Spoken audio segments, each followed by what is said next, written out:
Crazy Sexy Cancer has become much more than a documentary. It's become a movement, with Chris Carr leading the way. A few weeks ago, we stopped by Chris and her husband Brian's farm in upstate New York to find out how they're doing and what's next for this self-proclaimed wellness warrior. Hey everybody, I'm Chris Carr. You just saw my film, Crazy Sexy Cancer. Since the documentary ended, my husband, Brian, and I moved to Woodstock, New York, because we wanted to get some fresh air. And we just recently bought a little farm. We call it the Farmette. This is my big-ass tractor.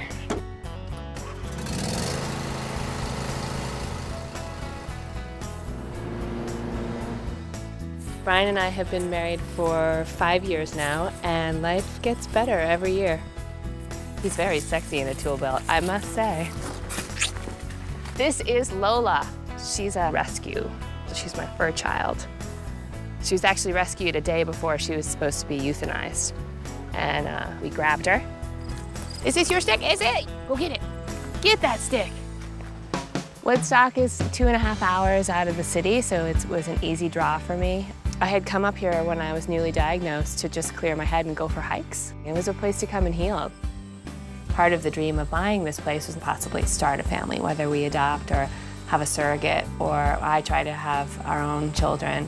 But now I'm entering that time period where not only, do I have health challenges, but I'm older. If we have kids, that'll be wonderful, and if we don't, we have lots of fur babies to rescue, and I have so many people that I get to work with on a daily basis that I feel like I have a global family. So I still have cancer. It is still incurable, but I have learned to live with it.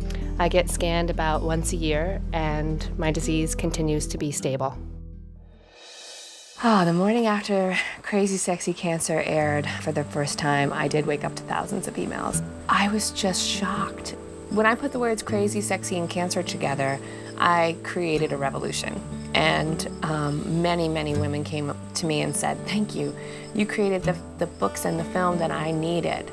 They said, I like the way you're eating, the way you're drinking, the way you're thinking. I love how full of life you are, and I want a piece of that. So I thought, I need to take what I've done for cancer, rip it wide open for prevention. To me, what's important about prevention is empowering the patients and people who aren't patients to say, I am going to participate in my health, spiritual wealth, and happiness. And if more people knew that they could participate in their well-being, I think that we would really see a decrease in the rates of chronic diseases that are hitting people at younger ages. I think that a lot of people think that because I've written all these books and I've made this film and I'm doing so well and I'm so healthy and I've got so much energy, that I am perfect and I've figured it all out. That's not true. Certainly in the beginning, I had to be really honest about the fact that I was drinking to numb out. I didn't know what to eat. I didn't know how to take care of myself, and I wasn't taking responsibility for my health. If I could go back in time and talk to the girl that I was at 31 when I was diagnosed and I was told I'd only have 10 years to live, and I could say, you are not alone, and you're going to create a group of hundreds of thousands of people who are going to inspire you and you are going to inspire. If I could go back and tell her that now, I would love to, because she was terrified. And I don't feel alone.